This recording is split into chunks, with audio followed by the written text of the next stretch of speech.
So Mendy, hein? Oui.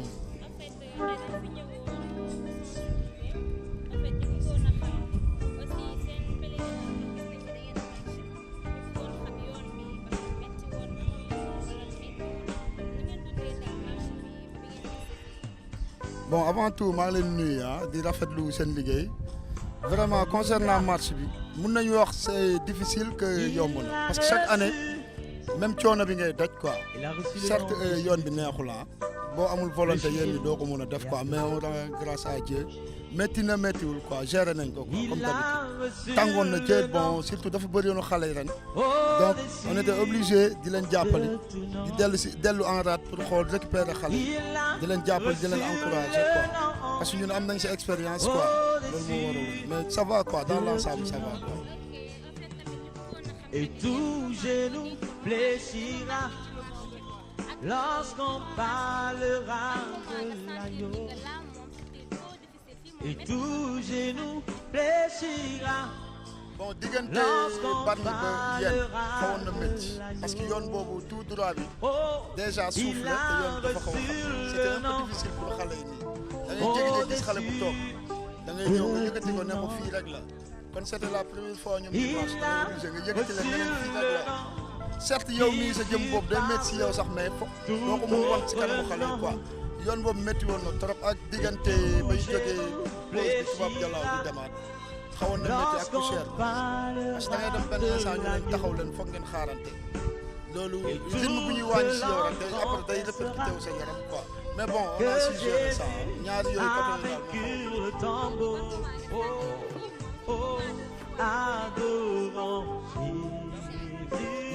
boobu moom xam naa si ñëpp la parce que boo fëlee ndaayaan ba seen église bi non c'était autre chose coono bi nga encaissé man dem ba benn instant tuuti ma toog mais après dama ne yii ñi nekk sama ginnaaw lan laay wax ma ne bon je vais tenir le coup mais ba ma seen église bi pour man mosuma sonn sax bon on a su gérer comme d'habitude marche moom boo koy def volonté la laaj parce que yomb boo jàppee da nga joxe sa xaalis pour marche yenn yi di la si fekk non doo ko mos a def boo amul foi gëm-gëm si versement bi tax nga déplacé wu ñëw foog naa doo mën a marche quoi donc foog mu doon loo xam ne si xol lay jógee quoi.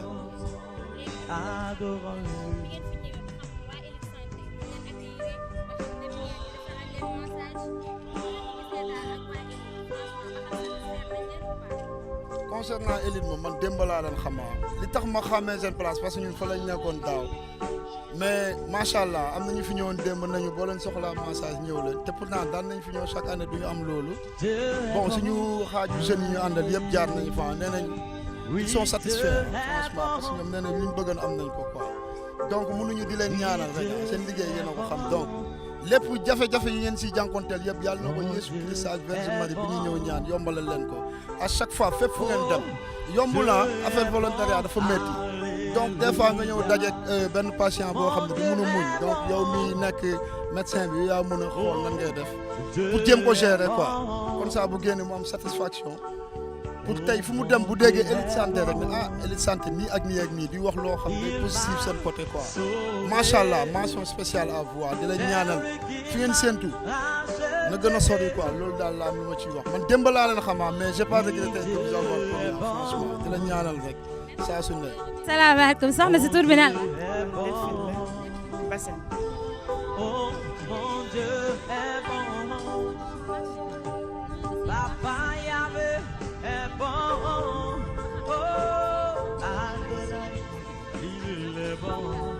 marche bi moom neexoon na franchement te y avait la présence de la Vierge Marie ñu ngi doon prière ñoo ngi sant yàlla daal métti woon na torop mais tamit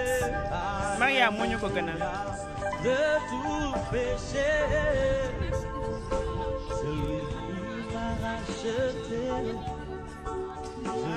wax dëgg fa neex yàlla bu ñu quitté yéen xaw naa dee sama tànk yi dafa doon métti mais bu ñëwee ba Tubaab Jalaaw après ça passé mais bu ñu ñëwaatee ba kii bu ñuy ñëw ci suuf su xonk si foofu moom kawoo total su ma gisoon oto moom dinaa ko jëloon.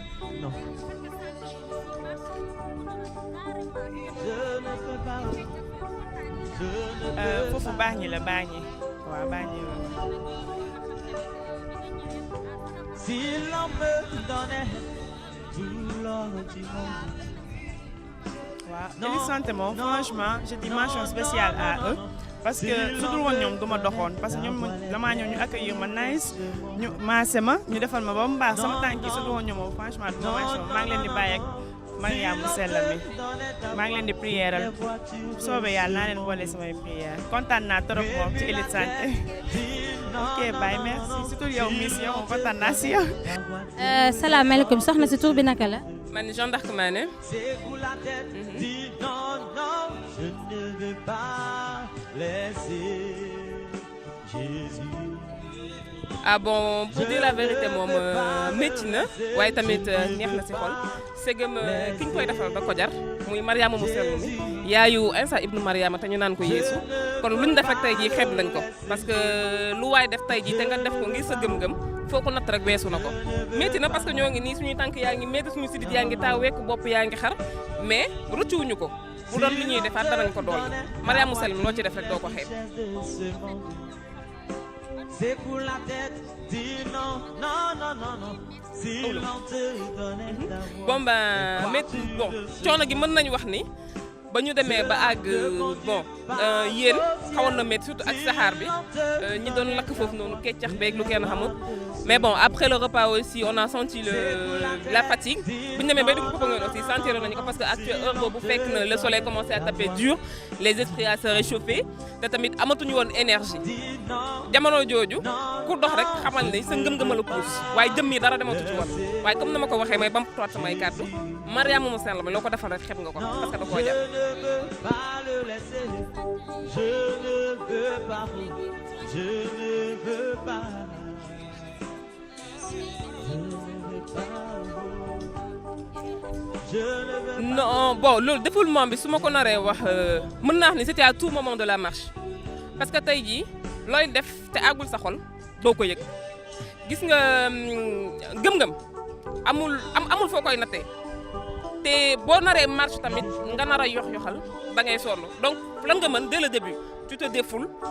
sa coono nga bañ koo wane nga bañ ko ressentir parce que plus nga toog wéet rek da ngay yëg coono waaye booy défoulé di wëyal Mariama di wëyal Yeesu di wëyal suñu borom coono gi doo ko yëg te comme sëgëm dañoo dox Ndakaaru ba fii nii dañ koo fecc dañ koo wëy dañ koo rumbax papaay kon boog mënuñoo yëg coono te kon boog fenn méttiwul tam war naa mën a waxaat loolu xanaa neex.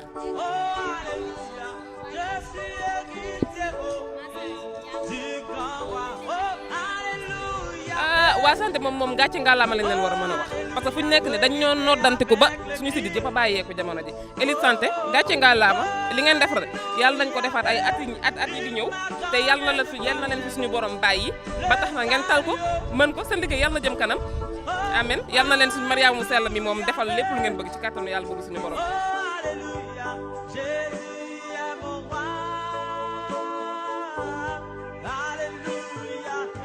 ça va sëñ bi tur bi naka la. maa ngi tudd Louis Kande Mendes paroisse Saint-Paul de Grand Yoff.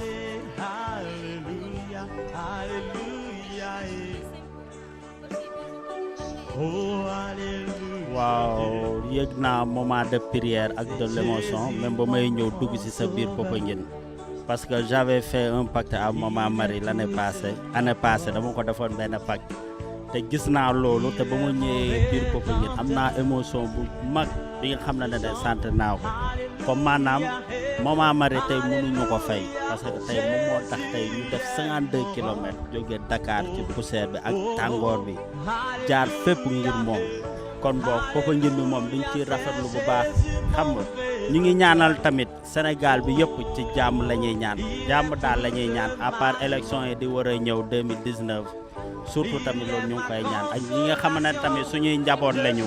ñu bàyyi suñu kër muy suñu papa suñu yaay ak suñuy xarit ñëpp daal ñaanal lañ leen.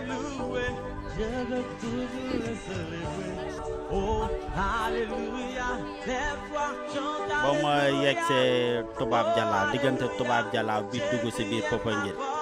parce que sant naa dëgg lu ma métti quoi parce que am naa lu ma sant moment bi may def prière ba yegsi loolu moom loolu laa gën a sant ren ci marché te ren maa ngi naan sama gaay marché bi métti na trop parce que man am naa lu ma sant Jésus est ma raison de vivre. Jésus m'a donné le salut. mooy ba ñu yegsee ba Ndaayaan ci pont bi ba ñuy ñëw dugg si ànd ak paroisse Saint-Saint-Paul de Grand Yoff fi yëpp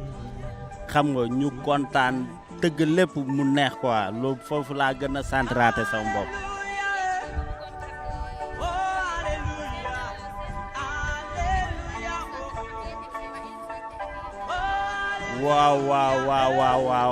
waaw nous sommes très satisfaits parce que accueillir ngeen ñu ñenn ñi dem nañu ba ci yéen yi fekk si leen ngeen ñëw maase leen ñenn ñi ngeen jox leen ay garab ñu naan waaw kontaan nañu torop. Ok, merci. Tout est accompli en Jésus. Oh, oh, oh. en fait sëñ bi tur bi naka la. waaw maa ngi tudd Guy Mendy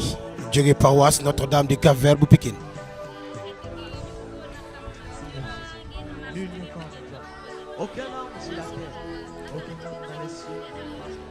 waaw sant yàlla rek xam nga marché moom chaque année day nekkaat défi bu bees am na ñoo xam ne bu ñu marché pour la première fois dañ naan dootuñu ko def parce que dafa métti et pour ñun loolu mooy sacrifice bi plus muy métti plus ñu koy gën a yëg plus muy gën a neex ñi xam ni Maman Marie jaral nañu ko en fait donc loolu la démarche de foi la ba nga xam ne dañ ciy profité vraiment di ñaanal suñu dëkk Sénégal di ñaanal suñu njiit di ñaanal képp ku fi yeewoo di profité di ñaanal suñu mbokk musulman yi ci ramadan wi ñu dugg see jàmm génn see jàmm mu doon njëriñu Sénégal mooy xam nga dëkk boo xam ne daal maanaam dafa particulier au fait donc di ñaanal ñëpp au fait.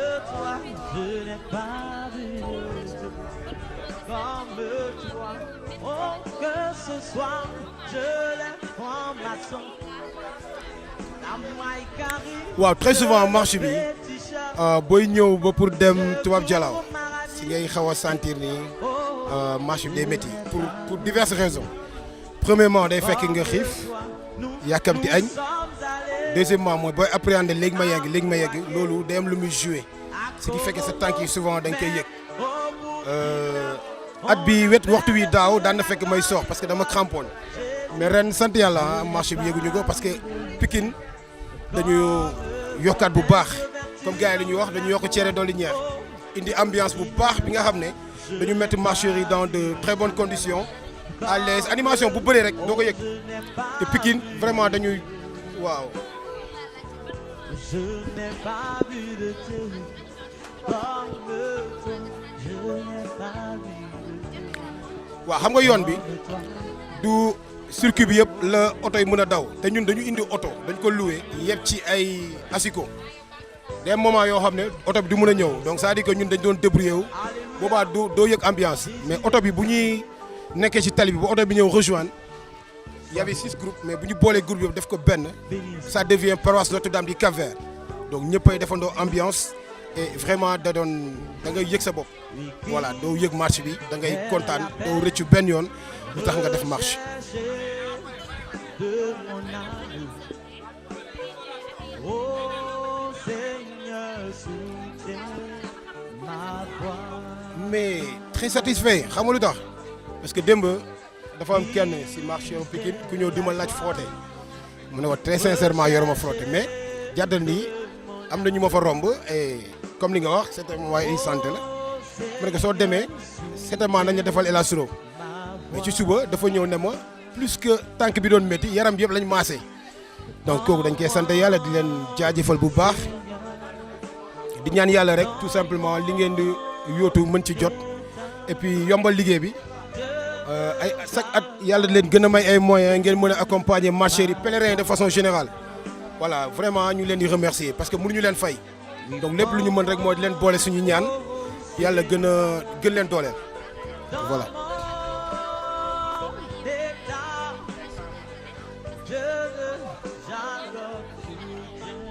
waaw mais xam nga soo commencé compter moom ci benn lay commencé xam nga tolloon nañ foo xam ne benn RTS rek ngay dégg RTS mënu loon jël ñëpp tey suñu demee tey ba télé yi bari ñu am occasion tey télé yi du ñu interviewé au moment bi ngeen may interviewé peut-être ñu ngi interviewé ñeneen donc dañ naan rek gàcce ngalaama IM TV et di ñaan itam yàlla gën leen yokk ay moyens ngeen gën a mun a couvrir ay yeneen i événements peut-être sax prochaine fois bu ñuy marche ngeen ñu may ay drone yàlla mun na ko yal na leen ko yàlla may di leen encourager si di ñëw vraiment xam nga yàlla gën leen taxaw daal. tax na si tur bi naka la. man Pauline Da Silva laa tudd.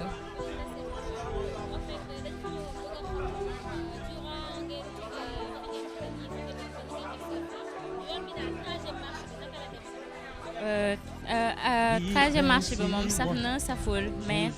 tàmm nañ ko daal avec maman Marie moom jar na ko daal.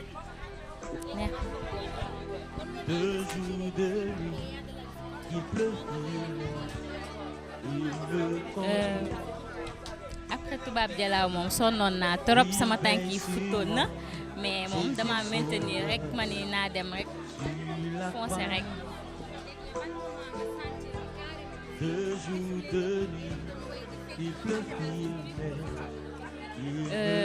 Entrée Popenguine ba ñuy dugg si foofu moom ça s'est bien passé kontaanoon naa trop malgré sonnoon naa mais voilà sentiratuma woon dara sama tànk yi daal. Personne ne peut m'aimer comme il m'aime. waaw kontaan nañ si yéen moom trop parce que je pense que am nga ñu ngeen mancé fii malgré que man nekkuma fi woon mais je pense que am na ñu fi ñëwoon def massage ak et tout. Oh quel ami, il est Jésus. ñoom daal sa kaw sa kanam daal voilà. na si tur bi naka la. Désiré Gomis waaw Saint-Paul de Grand Yoff.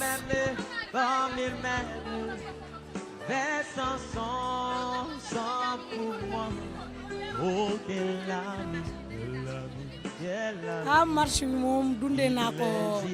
ak yaakaar te kontaan naa si aussi ndax maman Marie gunge nenu ba ñu egsi fii ñu ñëw rencontrer maman Marie comme nous sommes joyeux kontaan nenu tout ça fecc nenu en fait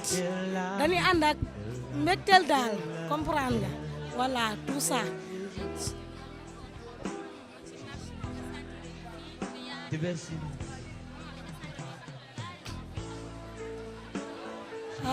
En fait moment yi nga xamante ne dem nañ ba di waaj a dugg Popenguine la ñuy sentir ni y a des difficultés parce que c'était difficile pour nous moment yi nga xamante ne egsi nañu ci lay doog a métti mais grâce à Dieu on est arrivé jusqu'à ici.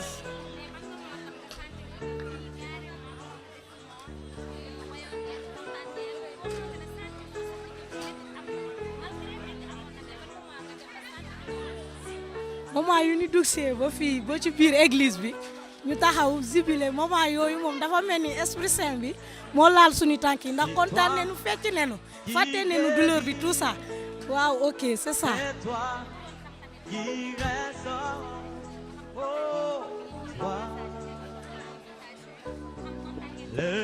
waaw kontaan nañu ci ñoom parce que ñoom tam gunge nañu ok que Dieu le bénisse parce que ñoom tam bu ñu ñëw noonu en fait dinañ sonn parce que dañu ñëw pour jàppale ñu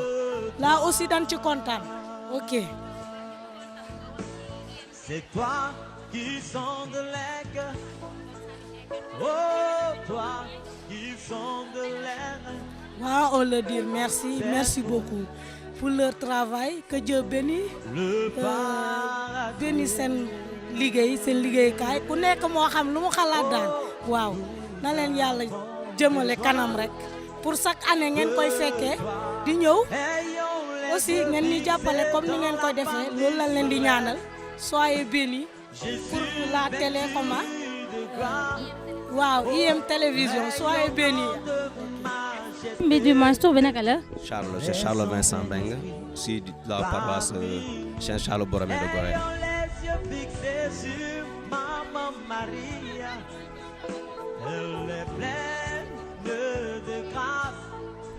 Vraiment, c'est pour la deuxième fois, vraiment, dem si am fierté quoi, parce que daaw bi ma marché ba pare dem si kontaan ma ne ren moom quel que soit alpha bu ma nekkee Sénégal moom chaque Popenguine moom je suis prêt pour marcher quoi parce que pour man foofu laa sentir ni vraiment ñaan naa quoi parce que durant marché bi da ngay ñaan plus de 5 dizaines de chapelets bu ñëwee fii participer à la messe ak xamante ay jeunes yoo xam ne xamatu leen yeneen paroisse lañu bokk yeneen kese lañu bokk je pense que loolu dafa doon loo xam lu rafet la quoi moo tax vraiment dem si bëgg kontaan si quoi ça me permet de moo xam nga dund sama foi quoi maanaam moo waral marché bi quoi.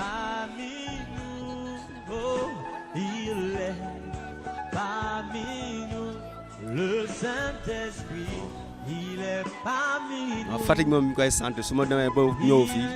destination su ma toogee si lay sentir ni damay charge sama kii si charge bi quoi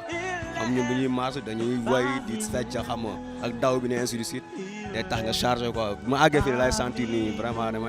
damay chargé wu foofu lay sentir Fatick bi quoi waaw. Il est parmi nous, l'Esprit de Dieu. Et comme au jour de la Pentecôte. Man arrivé bi moo may gën marqué quoi parce que bu ñuy arrivé di ñëw cathédrale bi dafa am bon dañuy par kii lañ koy par paroisse njëkk ñëw quoi daw boobu noonu xam nga taxaw ci ginnaaw église bi di woy xam nga di tàccu deful moo waaw vraiment neex na ma lool quoi.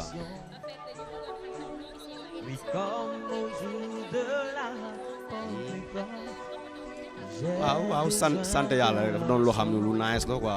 pour man Sénégal nii la war a doxee quoi dafa doon loo xam ne vraiment ñuy continuer di jëfee nii yaakaar naa dëkk bi day jëm kanam rek lu rafet la quoi.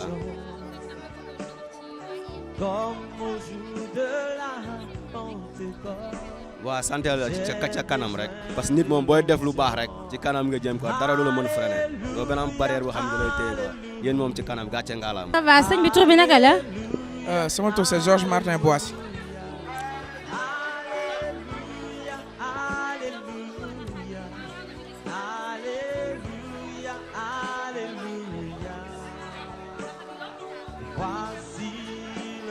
Voilà,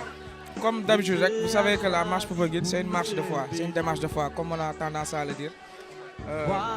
Poussière bi, saxaar si taboon ci yoon bi dox yi métti na te ñëpp daal seen niveau de santé yamul donc aussi toi en tant que responsable c'est un peu difficile ce côté parce que da ngay veiller si groupe bi à ce que ñu prier vous voyez à ce que ñu bañ a déborder des fois yenn limite quoi voilà en tout cas daal chaque année bon day métti rek mais day dox si ba yegg Popenguine te dañuy sant yàlla quoi parce que maman Marie moo ko jar.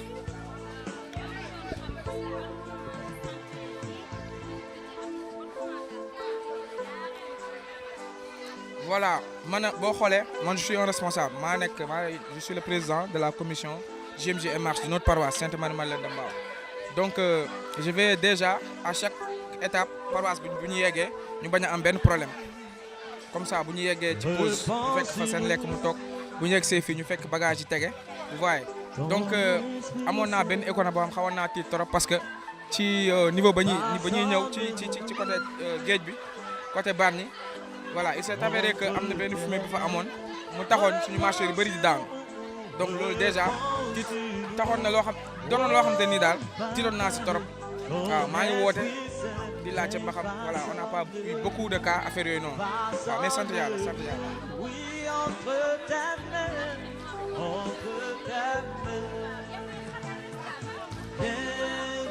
voilà vous savez Popenguine fan lay gën a neexee entrée Popenguine lay gën a neexee. foofu kenn du ko mës a fàtte quoi kenn du ko mës a fàtte parce que dama doon entrée boo xamante ni c'est tellement extraordinaire ci entrée bi bu ñuy dugg juste pour yéeg ci kaw ci kaw escalier ci marche kii église bi dafa doon moment boo xam ne c'est tellement extraordinaire à chaque fois foofu ñu ko bëgg a manqué ak bu ñuy ñëwaat bi ñuy annoncé pour jox ñu prière d'arrivée bu mu tee sax paroisse bi vous voyez donc moment yooyu ñaari moment yooyu dafa nekk moment yoo xam te ne daf may marqué le plus parce que déjà axe marcheurs yi bu ñuy daw si ce qui veut dire que déjà ils ont triomphé le fait qu'ils ont arrivé vous voyez loolu déjà benn défi la da ngay gis bu ñu yegsee déjà dañuy sukk di ñaan ci kaw kii bi doon na affaire boo xamante ni ça me touche quoi voilà ça me touche vraiment ak bu ñu yegsee fii ni ci sanctuaire bi ñu defal ñu prière bi et tout da ngay gis instant yi jeunes dañuy am cawarte bu ñuy ñëw dañuy daw koo xamante ni mënul dox sax mais day daw voilà donc loolu moom wax dëgg fa yàlla c'est quelque chose qui me marque waaw.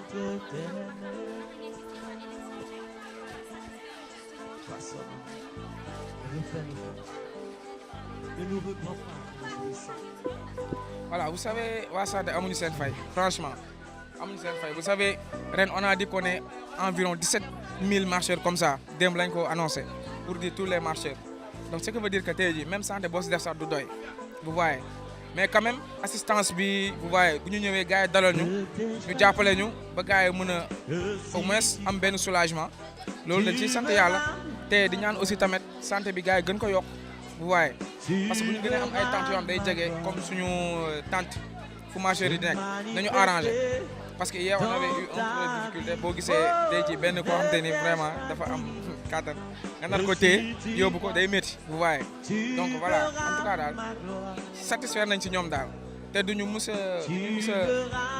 doyal di leen di wax merci beaucoup quoi pour lépp voilà.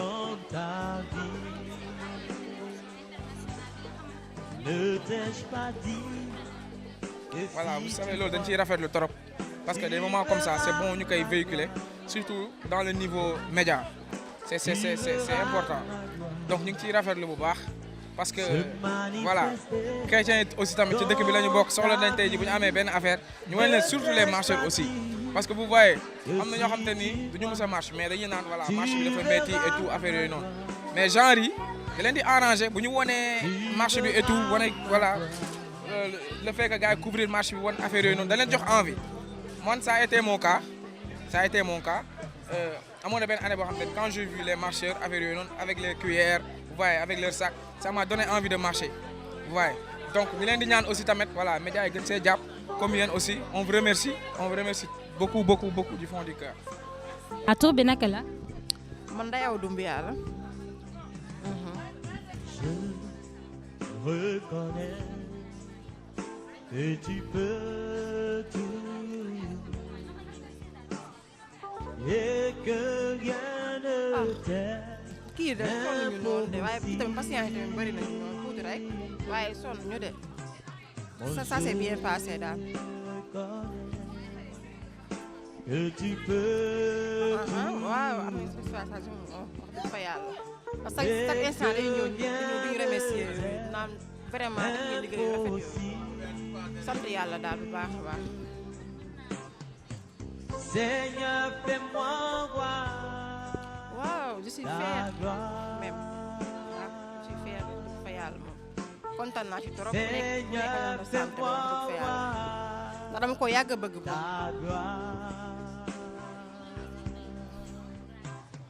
Seigneur, fais-moi voir. tàng na de waaye lii yàggul ma du sax 48 heures nañ ko muñ rek yàggul wax dëgg fa yàlla ñu daal dañoo opté pour nekk ci santé nañ muñ rek. Eli santé moom wax dëgg fa yàlla mention spéciale ndax lu ñu def rafet na trop ñëpp kontaan nañ ci daal di ñu remercier directeur bi ñëpp monsieur Sow monsieur Balla ñëpp bàyyi ñu kenn ñëpp daal ñu leen remercier wax dëgg fa yàlla taxawaay bi rafet na instant ñu ci nekk nañ ci en bonne condition wax dëgg fa yàlla manqué ñu dara lépp ñëw na sant yàlla bu baax a baax di leen gërëm di leen sant rek.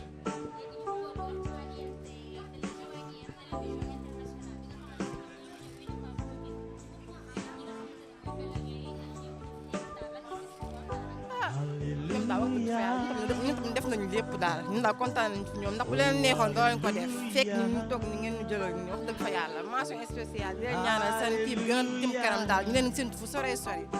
waaw loolu laa leen ñaanal.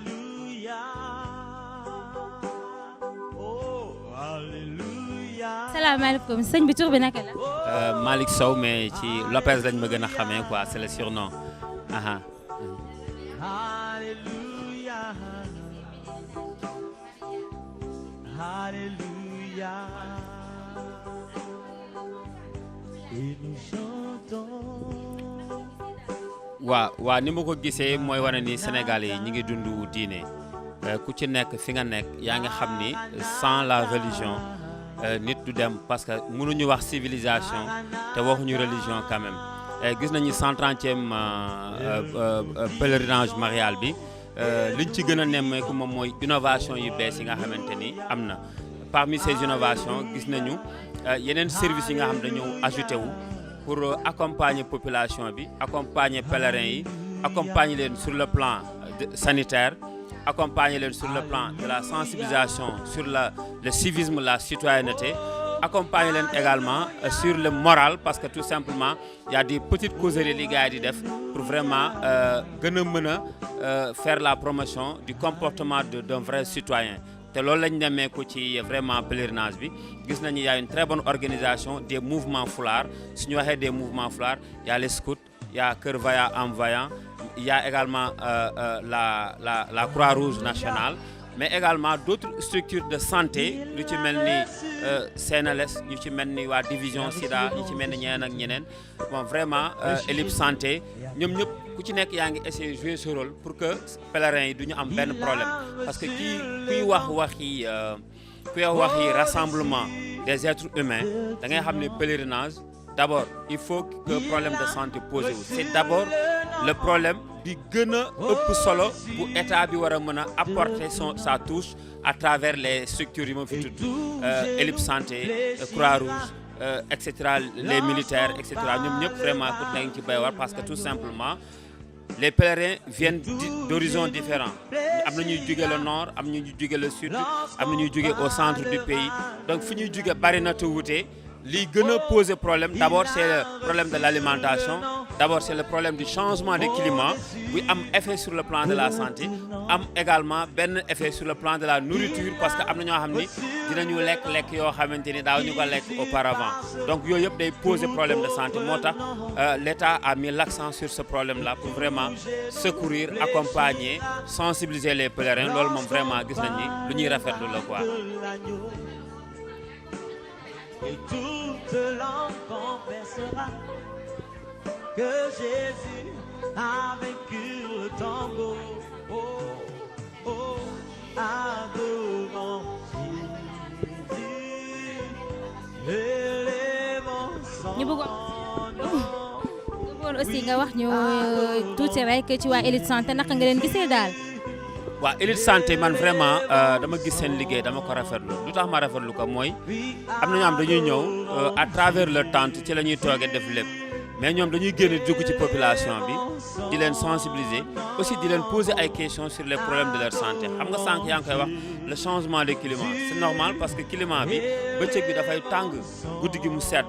changement de climat boobu nga xamante ne mi ngi am fii à Popenguine xam nga le climat à Popenguine n'est pas le climat à Tamba n'est pas le climat à Kédougou n'est pas le climat à Kaffrine Foundiougne donc comme am na ay pèlerins yu jóge ci zone yooyu nga xam ni tax c'est des zones très très chaudes bu ñu ñëwee fii certes na am tàngaay mais guddi gi dafay sedd tellement que il faut mu am problème Elite Santé nag seen taxawaay vraiment man dama ko rafetlu parce que gis naa loo xam ni musuma ko gis parce que le travail dañ ko doon centré soit sur la médecine militaire sur la Croix-Rouge mais ñoom tey dañu ñëw apporter seen touche indi beneen innovation parce que au lieu de rester ci seen biir tente di accueillir des malades mais dañuy dem di seet des gens qui sont malades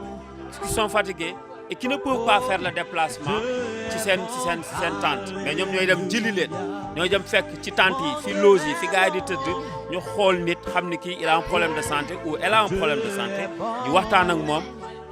ak moom ba xam li koy metti ñu jël ko gunge ko ànd ak moom ñëw def les soins nécessaires donc loolu vraiment Elite Santé c'est la touche bi nga xam ne apporte na ko ci pèlerinage bi et puis ñu koy rafetlu di leen wax ni aussi yàlla bu mu fi yam ce sont des volontaires courageux vraiment liggéey nañ liggéey bu rafet et li may wax rek liggéey bu rafet dafa laaj motivation il faut que nit ñi aussi ñu xam ni ceux qui sont dans le terrain qui accompagnent les populations dañuy war di motiver parce que ils font un travail excellent à l'image des volontaires de Elite Santé vraiment gis naa ni ñu ñu jar a motiver lañ quoi c'est des jeunes à féliciter quand même.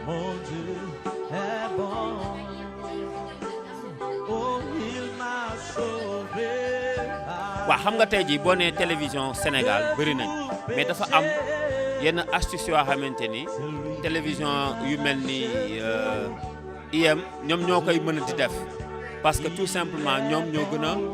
mën naa leen tuddee une télé de proximité une télé de proximité mooy kan mooy ki nga xam ne du topp autorité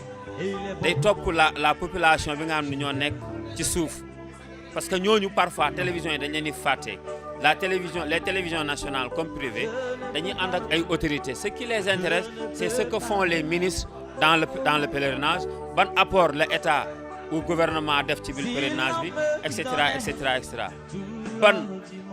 message le pape bi di lancer donc voilà ce qui intéresse les télévisions nationales et privées mais télévision yi mel ni nu mu tuddati encore IM yu ci mel ni ak ñeneen c'est des télévisions yoo xam dañoo dugg ci biir population bi dañoo démarqué wu un peu sur les autorités dugg ci population bi nga xamante ni kenn du leen faale ñoom ñi dem dugg fa parce que gis naa ni ils ont accompagné les pèlerins en cours de route xam nga loolu déjà information mënul gën a fiable loolu parce que un jeune qui marche des kilomètres ci yoon bi lépp lu ko mën a dal qu'est-ce qu'il va surmonter yan obstacle lay am nan la koy surmonter ba yegg si Popenguine télévision yi mel nii rek ñoom ñoo koy mën couvrir donc je les félicite ñoom it dañuy wax ni ils ont indi nañ ay innovation ci affaire bi et bëgg naa aussi di leen ñaanal ñu ne télévision boo xam dañu leen di teg sur le plan international ñu gën a fës au niveau national pour gars yi mën a xam ni vraiment ñoom li ñuy def c'est pour les populations yi nekk ci suuf mais pas pour les autorités waaw IM international la mais xam nga problème mooy population bi nekk fii au niveau national duñu leen xam bu baax donc ñoom li ñuy def mooy innovation bi dugg ci biir population bi pour ñu xam leen et il faut internationaliser le vécu quotidien des populations yi nekk ci suuf loolu la IM international di def et donc je les félicite vraiment. Toutes les femmes de ce monde secouent la tête, disent non, non, non, non, non, non, non, si l'on te donnait la voix, la vie. Dis non, non, non, je ne veux pas laisser. sëñ bi tur bi naka la. tur bi El Hadj Maysa Diop. Maysa Diop. El Hadj Maysa Diop en fait dañoo bëggoon xam parce que ñoo ngi lay gis nii ngay maase te il paraît que kii marché la ñu bëggoon a xam liggéey bi daal naka la demee fii ba xam liggéey bi métti na wala méttiwul ba xam daal noo leen gisee maladie di ñëw ak naka ngeen leen di accueillir. waa xaw na métti rek mais moo ñu fi indi wax dëgg ne yaa xaw na métti tuuti mais ñu ngi sant yàlla bu baax quand même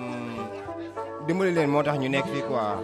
parce que nit ku ànd ak méttam pour na su ma foog nga faj ko daal mooy lu war te moom la ñuy jéem a def nii xaw na métti tuuti nag ak koor gi nii ndax dañoo xaw a woor mais dara ñu ngi gérer daal yàlla baax na waaw. yow kon tey jii mën naa ne ni yow comme yow tu es fier de agent de santé bi nga doon parce que comme nee nga lii moo leen fi indi daal kon man ni ma la déggee nga wax il paraît que dafa mel ni que yow li ngay def daal rëccu woo ci dara daal. non déedéet nit ki da nga tànn sa bopp mën a see rëccu quoi ñoo ko tànn suñu bopp lu ñu bëgg la kon dañ si dem ba mu jeex rek mënuñu see rëccu dara lii on est né pour ça te si lii la ñuy dee daal incha allah sama gëm dimbali nit rek. yow lan nga mën a wax ci waa Elite Santé nan nga gisee Elite Santé équipe bi ni ñu ñëwee ba xam nan nga gisee Elite daal du genre tey jii waroon wax ci Elite Santé lan nga ma mën a wax. lii avancement pour ñun école bi yëpp avancement la pour ñoom parce que turam yegg na foo xam ne léegi kenn si Sénégal foo xam ne mosu faa yegg te gëm naa ni bu fekkee li ñuy def nii ñu ngi si continuer nii mën nañoo dem fu gën a sori fii sax incha allah gëm naa loolu de Elite Santé daal mi ngi noonu yal na ko yàlla lafal cat. merci beaucoup merci. sëñ bi tur bi naka la. man Cheikh laa tudd. Cheikh dañoo bëggoon a xam parce que dugg si nañ fii gis fi ay malade gis ñi di monse fii gis ñi nekk pharmacie di joxe ay garab ñu bëggoon xam yow naka nga dundee malade yi nekk fii daal selon yow ak ñoom seen contact daal ak ñoom naka la demee. bon en tout cas ñun ak ñoom accueil bi fii am na fi solo quoi parce que dinañ ñëw dañ leen dalal en plus ñuy contribuer ci réussite pour réussir événement bi ñuy woowee mémorial de Popenguine bi nekk suñ deuxième édition ñu ciy participer très franchement on a fait des progrès par rapport ak l'année passée te les gens l'apprécient beaucoup aussi apprécient nañ ko bu baax MCR MCD et tout membres yi fi présent fii à Popenguine ñëpp en tout cas kontaan nañ ci initiative bi nga xamante ni Elite Santé moo ko jël en main di ci joxe ay contribution surtout ci côté financier pour la bonne marche. doon laajte sax xam naa rek ma fee juddoo rek ma bëggoon xam seen condition yi ngeen nekkee fii ma xam nekk ngeen ci ay conditions yu baax mbaa sonnoo leen fi parce que gis nañ ni dafa tàng torop ba pare ak koor gi nii yaa ma gën a xam moo tax ma bëggoon xam daal ba xam fii conditions yi daal ba xam normal. bon pour conditions yi moom tout RAS moom tout est impec waaw ñu ngi fi traité nañu ci conditions yu baax en tout cas amuñu fi benn problème RAS Popenguine comme événement la boo xam dañ ciy ànd ak ñun Touba aussi ñun tamit c'est très normal même bu fekkente ni mois de Ramadan ñu ñëw joxe suñu contribution parce que lépp c'est idem quoi ñu di neen la. naa ni yow wax nga fi dialogue islamo-chrétien waaw lu am solo bu baax a baax en fait ma bëggoon xam yow lan nga mën a wax kon ci waa Elite Santé tey jii lan ngay wax waa Elite. bon man moom xanaa di leen remercier parce que tamit yombul nga abandonné sa lii ñëw pour benn jour boo xam tu n'attends absolument rien boo xamante si côté financier la da ngay ñëw nga joxe sa doole ak sa xam-xam kooku moom franchement je les remercie ba pare di leen demander à ce que initiative bi nii mu doon loo xamante ni ñu continuer lay doon. mën naa wax ne daal kontaan nga daal ci waa Elite. baax a baax a baax. salaamaaleykum sëñ bi tur bi naka la. Ibrahima Gueye infirmier d'état en 3e année. Ibrahima Gueye ñu bëggoon nga wax ñu tey jii naka nga gisee fii nii maladie yi ak yéen ñi nga xamante ne yéen infirmier naka la ba xam accueil bi jàll na ci yoon ba xam soins yi ak yi ngeen nekk di def ni yëpp daal ba xam lépp jàll na ci yoon daal ba xam lépp nickel du genre moom lañ bëggoon daal nga wax ñu entre yéen ak patients yi waaw comment ça se passe. bon tout d'abord dañuy sant yàlla d'abord parce que depuis hier ñoo ngi fi bon ñun ñëpp yàgg nañu liggéey ensemble parce que on est dans une même école ñun ñëpp on se connaît très bien ku nekk xam na sa capacité morom fu mu toll à chaque fois on essaie de travailler en équipe parce que instant bi en ce moment man maa géré lépp loo xamante ni mooy consultation y a d'autres gars yoo xamante ni ñoo nekk dans les soins du genre y a d'autres ñoo xamante ni tamit ñooy gérer tamit accueil bi des patients du genre affaire en ce moment tout se passe bien alhamdulilah quoi ça va à part ça y a rien à signaler quand même. bëggoon naa xam aussi nan nga mën a wax ci waa Elite Santé bi nga xamante ne tey jii ñoom ñoo tax ngeen ñëw fii nii def seen couvrir parce que li mën naa ne couverture médicale la comme da ngeen a ñëw pour couvrir marcheurs yi ma bëggoon tamit nga wax ma lan nga mën a wax daal ci Elite Santé. bon tout d'abord man damay féliciter tous les étudiants d'Elite Santé administration bi tout le monde quoi on peut pas citer de nom mais de toute façon man je trouve que c'est un acte noble quoi parce que bu wax santé tamit il faut des sacrifices quand même parce que on est en mois de Ramadan il y a des musulmans il y a des chrétiens mais à un moment bu ñu toll nii on peut pas reconnaître un musulman et un chrétien vraiment parce que gars yëpp ñu ngi nekk au bureau tey jii mënoo xamee kii mooy chrétien bi kii mooy musulman bi ñun ñëpp ñu ngi nekk ci affaire da ngay yaakaar ni tey ñun ñëpp ñoo bokk ndey ñoo bokk baay quoi. En tout cas, chapeau à Elite Santé et j'espère que ça va continuer quoi dans les générations futures à venir quand même. vu que ni nga waxee loolu mooy comme li ma wax sànq Cheikh rek parce que loolu mooy dialogue islamo-chrétien. si tur bi naka la. maa ngi tudd Désiré maa ngi Florentine Diatta. Désiré ñu bëggoon a xam parce que il paraît que yow yaay responsable élèves yi nga xamante ne tey ñoo ñëw fii ci Popenguine bi def couverture médicale ñu bëggoon a xam yow selon yow naka nga gisee say élèves. waaw dëgg la man maay seen responsable ñu defee ko daaw ren ñu dolliwaat ko macha allah nag wax dëgg yàlla ñoom ay jàmbaar lañ toppatoo nañ maladie bu baax depuis démb ñu ngi ci liggéey bi ba tey jii nii gis ngeen ko yéen a ngi nii di ko leen xool ñoo ngi ci liggéey bi depuis démb di ñu maase nañ leen ñu ngi leen di jox ay garab gratuitement vraiment kontaan naa trop ci ñoom aw ma seen fay. bëggoon nañ xam tamit parce que il paraît que am na fi ay musulmans comme ay chrétiens ma gis ni fii moom am na dialogue islamo-chrétien waaw loolu moom bëggoon naa tam xam ba xam couverture bi moo waral loolu wala loolu moom lu yàgg la daal lu yàgg ci école bi la wala du genre. waaw loolu moom lu yàgg ci école bi la ndax daanaka sax boo xoolee weeru koor bi sax dañuy faral di def ay ndogu yoo xamante ne dañ koy séddale. Touba tamit chrétiens yi tamit dañuy dem Popenguine tamit boo xoolee sax musulmans yi ñoo fi ëpp ñi nga xam ne ñoo ñëw ci couverture bi du góor du jigéen ñoom ñëpp du sage-femme du infirmier bu ngoon jotee seen ndogg dañ leen koy defal à part tegaleen ko kon mën nañoo wax ni kon ñoom fii dialogue islamo-chrétien bi vraiment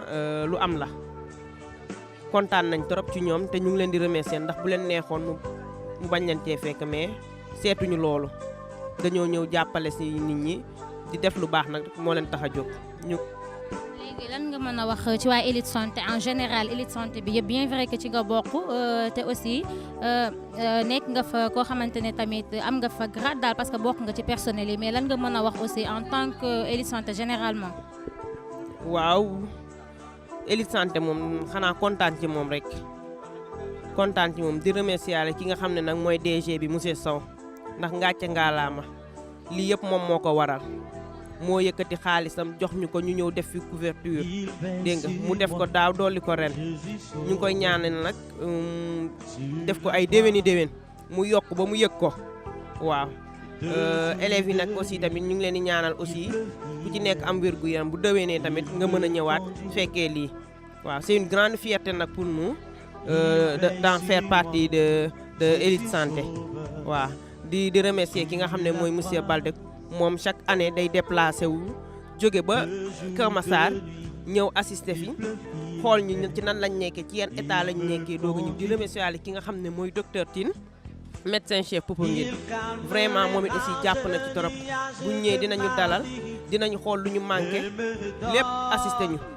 ainsi que waa Croix-Rouge ñoom tam dañuy taxaw bu ñu amee li nga xamante ne xaw nañoo jaaxal ñoom lañ koy jox ñoom lañ koy évacuer médicament lu ñu manqué ñun daal macha allah kontaan nañ trop ci Elite Santé. léegi ma bëggoon tam nga wax ma daal noo gisee waa IM télévision internationale bi nga xamante ne ñoom dañoo ñëw uniquement rek pour couvrir pèlerin yi daal ñoom couverture tamit moo leen fi indi daal lan nga gis ci télé bi. kontaan ci ñoom tamit rek ndax c'est pas la première fois aussi ñu koy def daanaka léegi sax ñoom seen activité chrétien yëpp dañ ciy participer ba ci église bi fête patronale bi ñu ngi fa woon def seen interview bii paa nag ñu ñëwaat tamit tey Popenguine ñu ñëw fi tamit di defaat seen interview kontaan nañ trop ci ñoom télé la boo xamante ni nag wax dëgg yàlla xoolul côté musulman wala xoolul côté. Bonjour monsieur, comment vous appelez? Bonjour, c'est Baldé Amidou, je suis l'un des responsables de l'Institut Elite Santé. Je suis le surveillant général de l'Institut Elite Santé. Vous n'êtes pas sans savoir que ce n'est pas la première fois que l'Institut Elite Santé vient à Popenguine pour assurer la couverture médicale. Ce n'est pas seulement à Popenguine aussi. Nous sommes des fois à Touba pendant le Grand Magal de Touba. Nous sommes aussi à Tivaouane pendant le Gamou. Nous sommes aussi à Yoff pour la fête des Layennes. Donc le directeur a toujours été là pour ses confréries. Il a toujours financé pour que la fête soit belle, pour vraiment qu'on puisse être là pour les pèlerins. Donc vraiment, on remercie beaucoup le déclarant responsable pour son acte. Donc vraiment, c'est salutaire, quoi. Oui. Et je remercie aussi l'ensemble de la direction, quoi. En tant que surveillant général, comment trouves-tu tes élèves? Est-ce que tu trouves qu'ils font bien leur travail? Est-ce que vous êtes satisfaite d'elle? Bon, oui, je ne peux que me réjouir de ce travail parce que déjà, le travail a été déjà commencé depuis au niveau du financement. Donc le directeur a donné des moyens, il a mis les moyens pour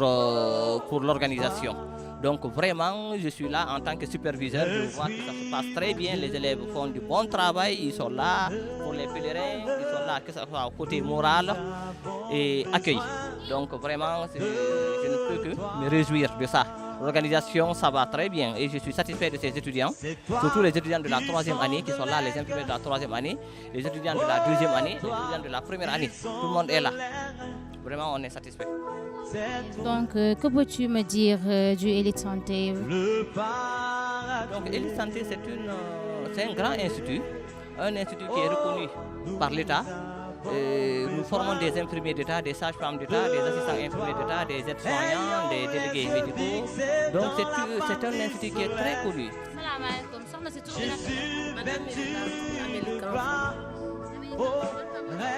MIPA, Marie Immaculée des Parcelles Assainies. xam ni diggante bi ngeen jógee MIPA ba bi ngeen di egsi Popenguine yoonu Popenguine bi daal yoonu marché ba bi ngeen di egsi yan difficulté ngeen ko jànkonteel ak nan nga ko gisee. waaw tàngoon na torop en plus dañu am na benn moment boo xam dañu doon kii ak ay saxaar affaire yooyu mais teewul dox nañu nice ba yegg si fii nii. yow ban moment nga sentir ni fii moom coono dëggantaan la woon ban moment nga sentir ni carrément ni que fii boobu moom mënatoo woon dara ban moment. mooy fi ma lay wax saxaar bi mooy foofu noonu parce que foofu noonu fu ñu dem day am saxaar bu bëri bu ko defee yow sax doo xam fi ngay dox foofu moo gën a métti mais après bañ jógee foofu yeneen étape yëpp dox nañ nice ba yegg yoon bi amul problème. ma bëggoon xam tamit pour yéen ñëpp la ku mën a répondre rek mën naa répondre ma bëggoon a xam tamit ban moment yéen moo leen gën a marqué kenn ku ci nekk ci yéen am na moment boo xamante ne tey jii marqué na ko durant marché ba bi ngeen di egsi ma bëggoon xam ban moment bu ñuy dugg si Popenguine parce que presque ñëpp entrée bi ñëpp dañu taxawoon di ñuy xaar ñun ak ñu bëriwee on était 2000 et quelques marcheurs léegi dugg si biir rek beneen affaire la neexoon na torop ñuy daw et tout ba yegg si kii bi. gis ni d'habitude chaque année ma gis ni chaque année dañuy xaar mi pa naan mi pa waaw pourquoi loolu parce que mi pa marché fa lan la ba tax yow ku jug rek ni mi pa lay marché. sant yàlla rek sant yàlla loolu maman Marie moo ñu ko may waaw dañu nekk paroisse boo xamante ne jeunes yi dañu engagé dafa bëri ay jeunes ñu engagé wu sawar ci waaw sant di ci sant yàlla suñu monsieur le maire tamit bàyyi ñu ginnaaw jàppale nañu torop Moussa Sy jàppale nañu ànd na ñun marche ba fii Amadou Ba tamit yooyu yëpp dañu engagé wu daal moo tax autorité sawar pour jàppale ñu. léegi ma bëggoon ngeen wax ma yéen naka ngeen gisee waa Elite Santé ba xam satisfaire ngeen bi ngeen egsee naka lañ leen accueillir daal waa Elite Santé daal. non macha allah Elite Santé moom amuñu seen fay ba ñuy ñëw démb xam nga marché bi doo dox kilomètre yooyu te doo am kilomètre boo ñëwee sentir nañ suñu yaram tànk yi métti na ba ñëwee damp nañu massé nañu waaw moom ñu ngi dox nice bu ñu nit ñibbi bu ñu nee marché sax dañ koy defaat ndax ins bi moom Elite moom daf ñaa yokk force. lan ngeen mën a wax ci waa Elite Santé. di leen di ñaanal rek ca kaw ca kanam. Bonjour messieurs, comment vous appelez? Et bonjour à vous, bonjour à tous. Je m'appelle Ba Alpha Boubacar. Je suis infirmier d'état de la première année à l'Institut Elite Santé de Keur Massar. Et je suis le président de l'amicale de l'Institut Elite Santé de Keur Massar. En fait, en tant que président de l'Institut Elite Santé de Keur Massar, comment trouves-tu tes étudiants? Comment tu trouves le travail? Comment trouves-tu l'ambiance? En grosso modo, comment tu trouves le fait que les patients sont là et qu'il y a des agents de santé? Est-ce que vous occupez bien de ces patients? Comment trouves-tu tes élèves? Bon, je remercie tout mon équipe. Nous sommes là depuis le samedi. Il y a d'autres qui étaient venus le samedi et d'autres aussi qui sont venus le dimanche matin. Et maintenant nous sommes venus ici, on est en équipe. Nous sommes venus en équipe, nous travaillons en équipe. Et depuis que nous sommes venus, on a commencé, nous sommes au niveau de... Nous sommes sous deux bâches. Il y a une bâche par là et il y a une autre à côté là-bas. On s'est divisé en groupes. Il y a un groupe pour le massage. Il y a un groupe aussi pour les soins, il y a un groupe aussi pour la consultation. Et nous avons une pharmacie à côté et nous travaillons ensemble. Et s'il y a un problème, on nous a dit aussi que s'il y a un problème, si aussi on a un problème ici, il y a le district de Popenguine à côté. On nous a dit que s'il y a un problème, on n'a qu'à déférer là-bas. Donc on est là, depuis que nous sommes là, on travaille et on est d'accord entre nous. C'est ça. En fait, je voulais savoir si tu es satisfait de tes élèves, si tu es satisfait de tes étudiants, puisque vu que tu es le président, est-ce que tu es satisfait du travail de tes élèves? Bon, là, je suis parfaitement satisfait, parce que depuis que nous sommes venus, tout le monde est engagé, que tout le monde travaille de son mieux, que tout le monde fait de son mieux. Je remercie tout un chacun de l'équipe, je remercie tout le monde, je suis vraiment fier de ça. Que peux-tu me dire d'Elite Santé en grosso modo, en général? Que peux-tu me dire d'Elite Santé en général? Bon, Elite Santé, c'est un institut de santé. Nous avons 3 écoles. Il y a Elite Santé de Keur Massar, il y a Elite Santé de Pikine et il y a Elite Santé de Bourguiba qui est Florence Nightingale. À Elite Santé, nous formons des jeunes